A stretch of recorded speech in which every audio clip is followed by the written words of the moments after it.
I am grateful for each day and each new person I speak with, and each moment that I feel my heart open a little more and tweak a little more, and in the goodness of life, in the goodness. And we're going through very challenging times now.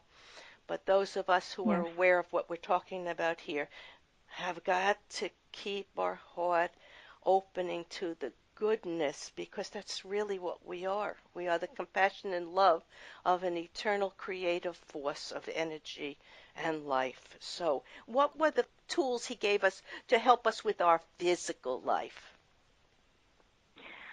There's 8 different tools, and they're split up into 4 body consciousness techniques. So they're meditation, pressure points, touch triggers, and ring muscles. This helps us every day to deal with stress, but it also helps us to understand our optimal duration. But then to turn the tables and actually apply this in everyday life, we use self-management skills, which are the last 4, which are breathing, good nutrition, sufficient rest, and active lifestyle.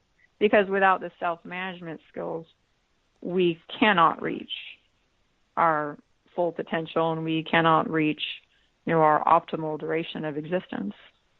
In this life. In this life, exactly. Okay. All right. Now, Guy had a very unusual, diverse childhood, right? And that was also necessary for him to gather the skills and the awareness to fulfill his destiny, to write his books, and to grow Yes. into the highest version of himself, mentally, physically, and spiritually. So tell us something about his diverse childhood or life. He was born, Yeah. Sure. He was born in the country of Georgia. He lived there for his first 8 years, and then his family moved to, his first 4 years, his first 4 years. He lived in Georgia a total of 8 years, but when he was 4 years old, his family moved to Uzbekistan in Central Asia, and then he lived there until the age of 8, and then he went back to Georgia, and then when he was 12 years old, his family moved to Israel, and he lived there until the age of 26.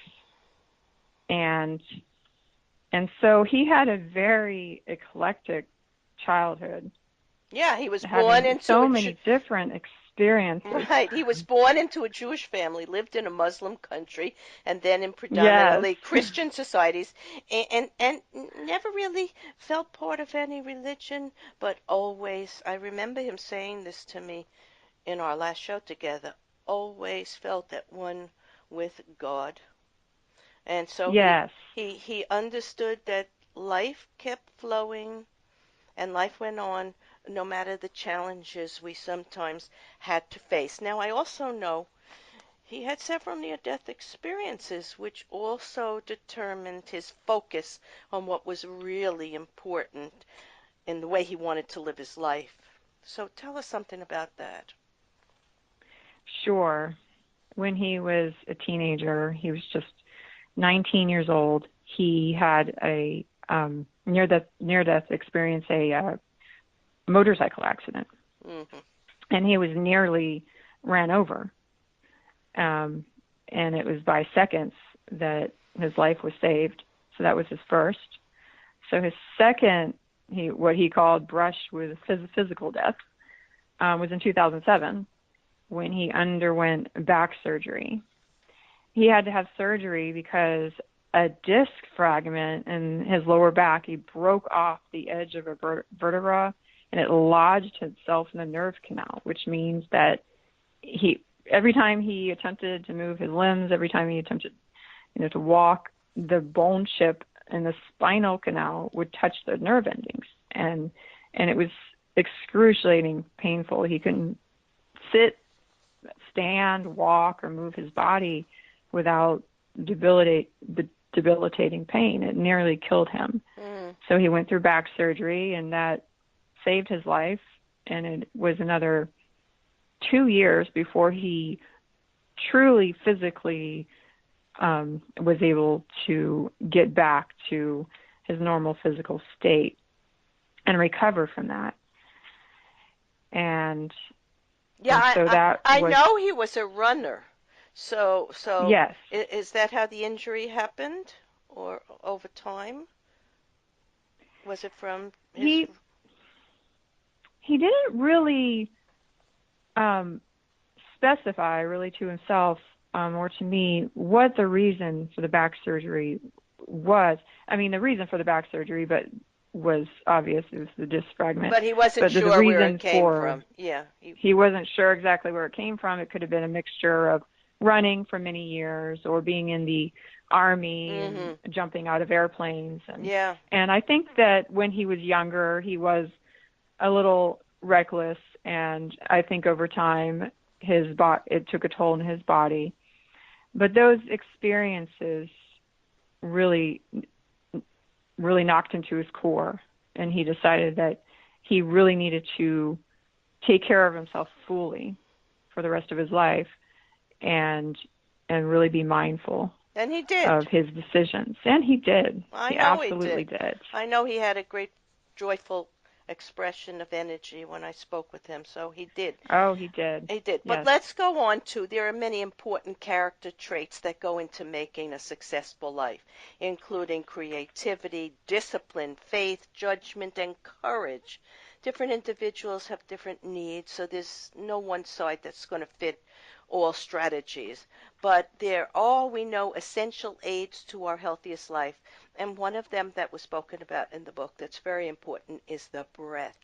So when we find ourselves in a tight situation, we know the natural tendency of the body is to stiffen and the breath becomes shallow or restricted. So we have to train ourselves. So what did Guy suggest about those tight situations? What he suggested was when you find yourself in a tight situation to step back and focus on your breath and then breathe deep, steady, and free. And breath is one of the most important things that we can learn in our life, because when we learn to master our breath, we can be in control in every situation in life. So, as you asked, when we are in a tight situation, when we know that we can master our breath in that tight situation, then we can get back in control of the situation and think more clearly and make the right decisions and really regain our control. And in that breath, we're also connecting to the inspiration of the universe, guides, teachers, other souls, and having support and help. Now, Guy wrote, "My strength is my breath. When I control my breath, I control my life. The oxygen of the whole world is available to me." I just love that. And I also recently interviewed an author named Dean Slider, who wrote Fearless. And he tells a story where his Aikido instructor told him, when confronting opponents or any challenges, do not tighten your body, relax into the contact. And like Guy, he understood that our body can be used to produce desired results when challenged, to the best of our ability. Of course, always to the best of our ability. Nobody's perfect, and it doesn't matter. We do the best we can. What do you think? What do you think Guy would want readers to take away reading Buddha and Einstein Walk into a Bar from his life journey, his experiences, and his positive view of the power of infinite possibilities for change? So what do you think he would want us to take away?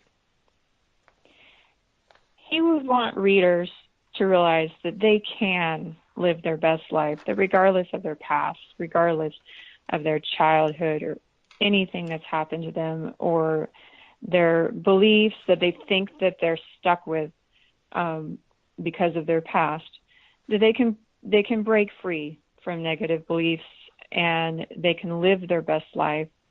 But they also have the ability to know the potential for how long they can live and the best optimal duration of existence can give you is it can give you the knowledge of your entire mind, body, and spirit, and then help you to understand that you have the tools to live your best life. Right, help you That's what I think that implement. he would. Yeah, help you to Exactly. implement it into life. A lot of people know things, but they have difficulty implementing it into their everyday life. And that's what he was Exactly. so intent on sharing with everybody, and I think he did a great job of doing that.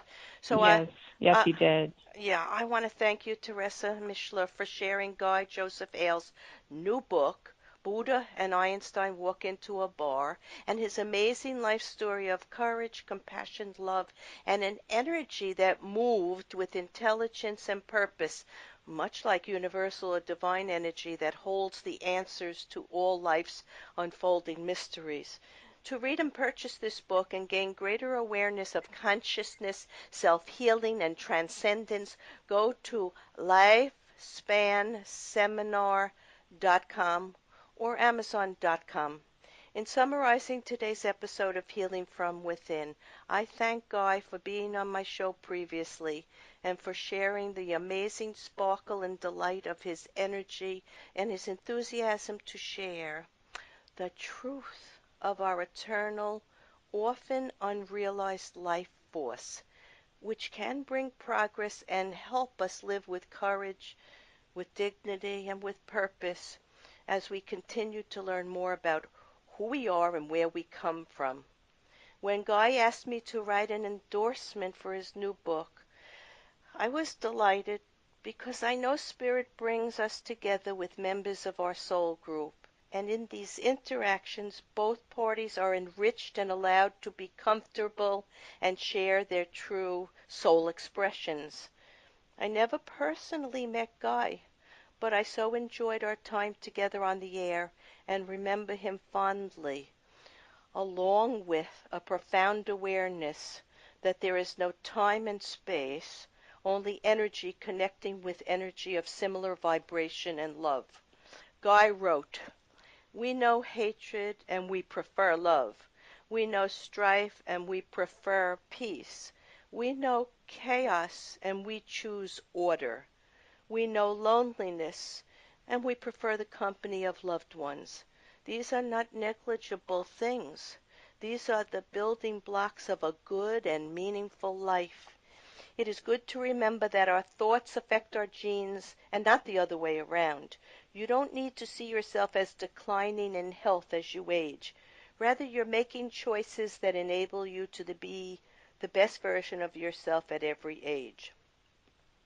Our essence is eternal, but while we are in this lifetime, mastering our optimal duration leads to a more graceful exit.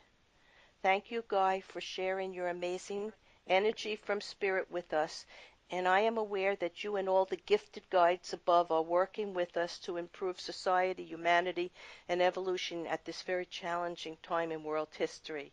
I know you are with your beloved scientists and spiritualists and are working as you did here on Earth to improve yourself and those around you. Many blessings, my friend. I am Sheryl Glick, host of Healing from Within, and I invite you to visit my website, SherylGlick.com, to read about, listen to, and explore the world of energy, healing, miracles, as we learn about our physical and spiritual lives. Shows may also be heard on webtalkradio.net and dreamvision7radio.com. Thank you.